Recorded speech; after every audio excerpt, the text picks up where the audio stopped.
क्या WWE ने tease किया Randy Orton and CM Punk का return on their YouTube channel? Nick Aldis ने बात किया सीएम पंक का रिटर्न के बारे में। Logan Paul status for WrestleMania 40। Is Roman Reigns doing good by working on a few matches in a year?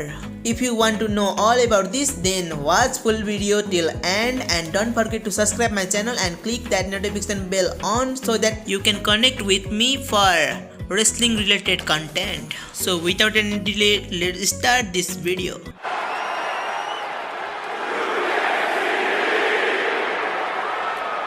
तो सबसे पहले बात करते हैं लोगन पॉल के बारे में। Kevin Owens versus Logan Paul has been discussed for some good time already. Also, there is a discussion going on about potentially having Logan Paul walking into WrestleMania 40 as US champion. The Wrestling Block कहते हैं कि Kevin Owens versus Logan Paul का match discuss हो रहा है and Logan Paul जा सकते हैं WrestleMania 40 में एज US चैंपियन. वो शायद WrestleMania में ही हारेंगे. मे बी WrestleMania 40 में LA Knight versus Logan Paul हो सकते हैं for the US championship and LA Knight defeat कर सकते हैं लोगन पॉल को for the United States championship. But there is a talk about Logan Paul versus Bad Bunny match too. Next statement बुकोटी की तरफ से about Roman Reigns only working in a few matches in a year. He said, "People are gonna find something to complain about all the time. I think one of the biggest complaints was guys work too much. Go back to the old days and just think about how many times Hogan worked on television in a calendar year. Might be less than that and nobody was bigger than Hogan. Can you imagine a boxer boxing 22 times in a year or an MMA fighter fighting 22 times in a year? 22 times is actually a lot. If Roman was not selling no tickets then we could talk." बुकुटी कहते हैं कि बहुत सारे इंसान हमेशा complain करते हैं कि रोमन ने साल में इतना कम मैच क्यों कर रहा है. बुकुटी कहते हैं पुराने समय में जाकर देखो तब हल्क होगन ने साल में रोमन से भी कम मैच करा था and nobody was bigger than Hogan. क्या तुमने कभी देखा है बॉक्सर को साल में 22 टाइम्स बॉक्सिंग करते हुए? और तुमने कभी देखा है कि MMA फाइटर 22 टाइम्स फाइटिंग करते हुए? साल में 22 टाइम्स मैच करना भी बहुत ज़्यादा होता है. अगर रोमन टिकट्स नहीं बिकवाता तो हम बात कर सकते थे पर अभी नहीं. What's your opinion about this Booker statement on Roman Reigns' few matches? You can comment your opinion down below.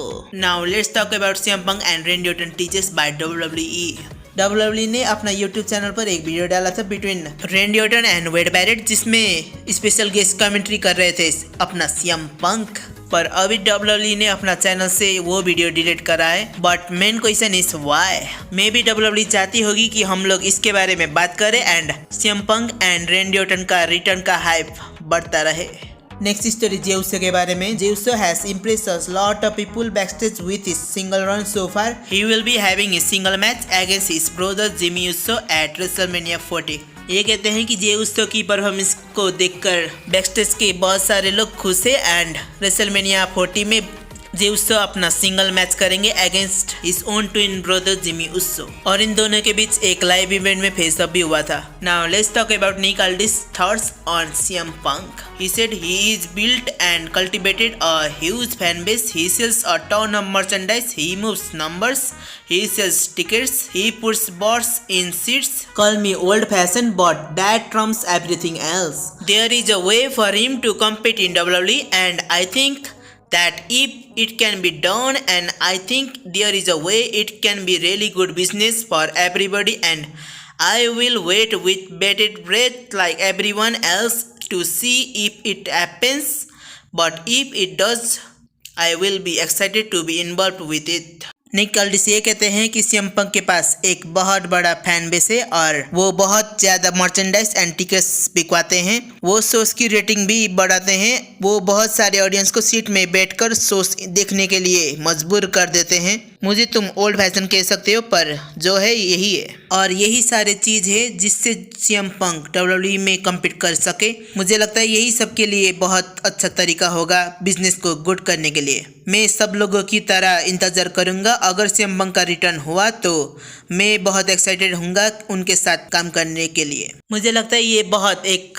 Massive news है CM Punk का रिटर्न के लिए क्योंकि ये बात कही है खुद स्मैकडाउन के जनरल मैनेजर निक ऑल्डिस ने. Okay this much for today, see you guys in my next video. अगर CM Punk सर्वाइव सीरीज में नहीं आया तो मैं एक चैलेंज करने वाला हूँ, बट तुम लोग वो चैलेंज देखना चाहते हो तो इस चैनल पर 100 सब्सक्राइबर करना होगा, क्योंकि मुझे भी व्यूवर्स चाहिए ना जो वो चैलेंज देख सके। Thanks for watching, see you guys in my next video, bye bye.